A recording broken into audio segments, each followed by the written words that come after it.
Yo les amis, regardez-moi ce cadre de fou. Je suis là les frérots, on se retrouve à El Castillo de Bellagio, le coffee, un de mes endroits préférés. Voilà, ils sont en train de fermer, tu vois, en l'occurrence. On est en train de prendre un petit cocktail, enfin un petit smoothie. On en a deux même. Et dans cette vidéo, on va rapidement parler des femmes en Thaïlande, enfin des groupes de femmes en Thaïlande, entre guillemets.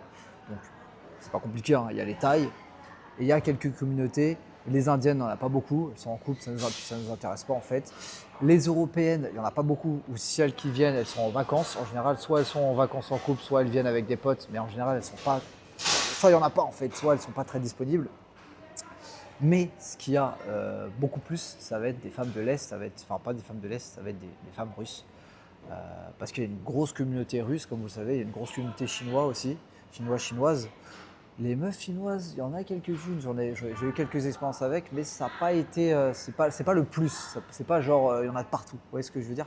Par contre, là où je suis, vers Jomtien à Pattaya et puis même vers Naklua, même vers Pratamnak à Pattaya, en tout cas, il y a énormément de Russes et donc de femmes russes. Alors la plupart sont en couple, parce que la plupart sont des grosses michtos. Non, je déconne, non, elles ont la vision famille-enfant, puis elles viennent directement avec le mari, et puis aussi peut-être l'enfant, ça dépend. Mais il y en a certaines, je sais pas si. En fait, j'arrive pas à déceler lesquelles sont en couple, parce que des fois elles sont toutes seules à la gym, vous voyez ce que je veux dire. Et donc, il y en a plein, et moi dans le condo où je suis, il y a que ça. Mais il y a que ça, genre. C'est lunaire. C'est lunaire à un point que à chaque fois que je vais à la gym, à la piscine, à droite à gauche, je prends l'ascenseur, je rentre dedans et là je croise une nouvelle, j'ai l'impression que je croise une nouvelle russe, mais sortie de nulle part. Mais c'est que des meufs. Faut être honnête, je vais être honnête 2 minutes. Les sorties, c'est des meufs, mais d'un niveau physique, d'une prestance. Enfin, ça n'a rien à voir quoi. C'est un truc de fou. Ça met une trace à toutes les autres meufs pour moi. À chaque fois que je tombe sur une russe, je pète un câble. En fait, j'ai l'impression que la russe moyenne, vraiment la russe lambda, c'est pas une 5 sur 10, c'est une 7, une 8 sur 10. C'est un truc de fou. C'est une dinguerie. Et je vais me mettre comme ça pour parler. Et du coup, en fait, c'est vrai qu'au quotidien, ce que je disais à mes potes, c'est qu'en croiser tout le temps, partout, ça commence à travailler mon mental, hein. Je commence à me dire, putain, puis en plus, des fois, je vois certaines, elles sont en couple, elles sont avec leur mec. Je vois l'état du mec, bon, rien d'exceptionnel, tu vois, on parle pas d'un Golgoth, grand, beau gosse, tatoué, yeux bleus, ce que tu veux, c'est des mecs complètement lambda, entre guillemets, sans. Et donc, des fois, je me dis, putain, mais bon, probablement qu'ils ont beaucoup de caillasses et qu'ils offrent un beau style de vie, c'est sûr. Mais du coup, je me dis, c'est cool, parce que je me dis, putain, si ces mecs-là, ils parlent russe aussi, peuvent y accéder, peut-être que moi, plus tard, si j'ai une bonne situation, peut-être que je pourrais peut-être y accéder, j'en sais rien. C'est des questions que je me pose. Mais en tout cas, ça travaille l'esprit.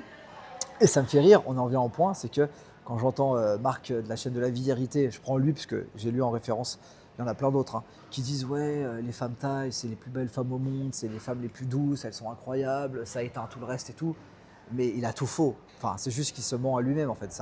C'est le genre de mec qui, sans payer, ils ont jamais baisé une meuf, hein, faut être très clair.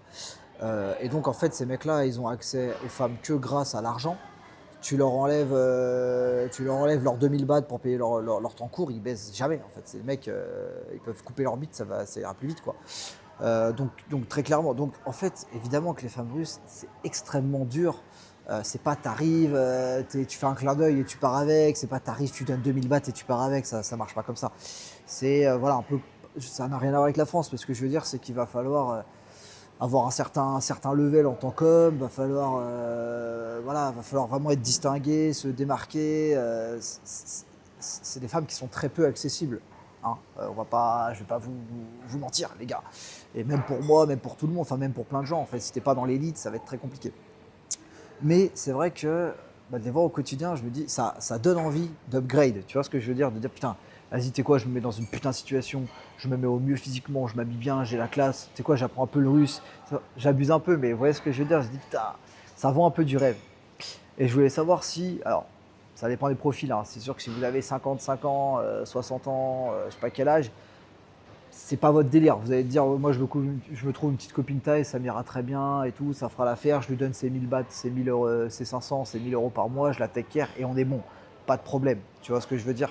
Mais c'est vrai que si vous êtes un peu plus, entre guillemets, jeune, un peu ambitieux et tout, Si vous me regardez et que vous avez entre, je sais pas, 20 et 35, ou peu importe, il n'y a pas vraiment d'âge, mais vous voyez ce que je veux dire, bah ça amène à se dire putain, pourquoi pas upgrade là et aller chercher un peu du lourd. Vous voyez ce que je veux expliquer quoi.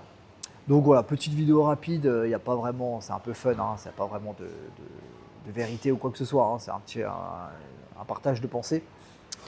Et puis voilà, pour vous dire aussi que n'écoutez pas non plus les mecs qui vous rabâchent, ouais, les femmes tailles, c'est les plus belles, les plus incroyables. Bon, oui, elles sont jolies, oui, elles sont féminines, mais maintenant, si on reste honnête, si en 2 minutes on arrive à être objectif avec soi-même, il y a beaucoup, beaucoup d'autres femmes, d'autres nationalités qui éteignent complètement les femmes tailles, hein, que ce soit même au niveau de la féminité, de ce que vous voulez. Donc voilà, c'était mon point de vue. Dites-moi ce que vous en pensez. Et en tout cas, voilà, petit Castillo des Bellagio.